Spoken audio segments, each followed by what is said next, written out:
दोस्तों welcome back. आज की इस वीडियो में हम सिंपल फ्यूचर टेंस, जिसे फ्यूचर इंडेफिनिट टेंस भी कहा जाता है, के बारे में बात करेंगे।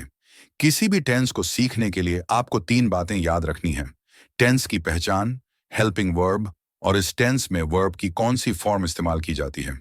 आपको बता दें कि इंग्लिश में वर्ब की 3 फॉर्म्स होती हैं और हर टेंस में वर्ब की अलग-अलग फॉर्म का इस्तेमाल किया जाता है। इसलिए आपको हर टेंस की पहचान, हेल्पिंग वर्ब और मेन वर्ब के बारे में पता होना चाहिए। आइए अब बात करते हैं सिंपल फ्यूचर टेंस की। सबसे पहले सिंपल फ्यूचर टेंस की पहचान देखते हैं। इस टेंस की पहचान है गा, गे और गी। इसका क्या मतलब है? इसका मतलब यह है कि अगर हिंदी में हमारा वाक्य गा, गे या गी पर खत्म होता है तो वह वाक्य सिंपल फ्यूचर टेंस का होगा। इसके कुछ एग्जाम्पल देखते हैं। मैं इंग्लिश सीखूंगा, वह बाजार जाएगी, हम क्रिकेट खेलेंगे। यहां पर हमारे वाक्य गा, गे या गी पर खत्म हो रहे हैं, इसलिए इस तरह के सारे वाक्य सिंपल फ्यूचर टेंस के होंगे। अब बात करते हैं इस टेंस में कौन सी हेल्पिंग वर्ब इस्तेमाल की जाती है। तो विल इस टेंस की हेल्पिंग वर्ब है, यानी हिंदी में जो वाक्य गा, गे या गी पर खत्म होता है तो उस वाक्य में विल का इस्तेमाल किया जाता है।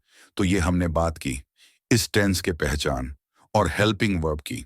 आइए अब बात करते हैं कि इस टेंस में वर्ब की किस फॉर्म का इस्तेमाल किया जाता है। आपको बता दें कि सिंपल फ्यूचर टेंस में वर्ब की फर्स्ट फॉर्म का इस्तेमाल किया जाता है। तो अभी तक हमने सिंपल फ्यूचर टेंस की पहचान, हेल्पिंग वर्ब और मेन वर्ब के बारे में जाना। आइए अब हम सीखते हैं कि हिंदी के वाक्य को इंग्लिश में कैसे बदलते हैं।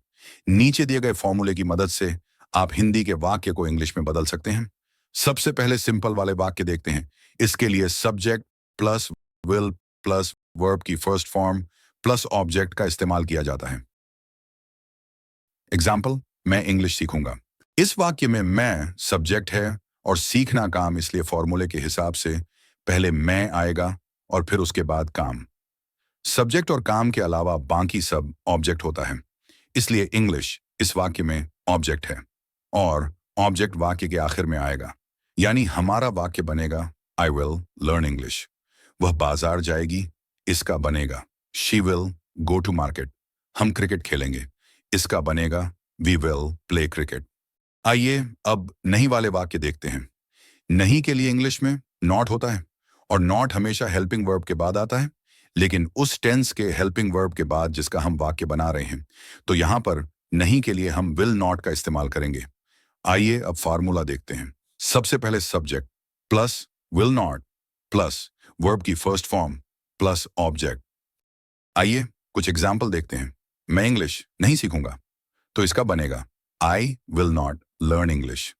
यहां पर नहीं के लिए विल नॉट आया है, वह बाजार नहीं जाएगी, तो इसका बनेगा she will not go to market. हम क्रिकेट नहीं खेलेंगे, तो इसका बनेगा we will not play cricket. आइए अब क्या वाले वाक्य देखते हैं। हिंदी में जो वाक्य क्या से शुरू होता है, तो इंग्लिश में वो वाक्य हेल्पिंग वर्ब से शुरू होता है, लेकिन उस टेंस की हेल्पिंग वर्ब से जिसका हम वाक्य बना रहे हैं।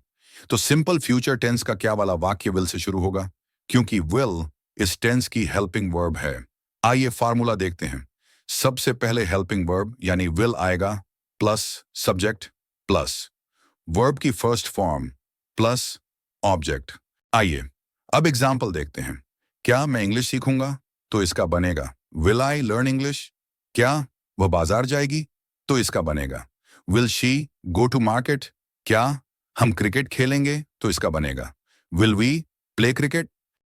आइए अब सवाल वाले वाक्य देखते हैं। आपको बता दें कि इंग्लिश में क्वेश्चन मार्क वाले वाक्य या तो W से शुरू होते हैं या फिर H से, इसीलिए हमारे सवाल वाले वाक्य भी इन्हीं WH फैमिली वाले शब्दों से शुरू होगा। सबसे पहले फॉर्मूला देखते हैं। सबसे पहले WH फैमिली वाला word plus helping verb plus subject plus verb की फर्स्ट फॉर्म प्लस ऑब्जेक्ट। आइए कुछ एग्जाम्पल देखते हैं। मैं इंग्लिश क्यों सीखूंगा, तो इसका बनेगा why will I learn English. वह बाजार कैसे जाएगी, तो इसका बनेगा how will she go to market.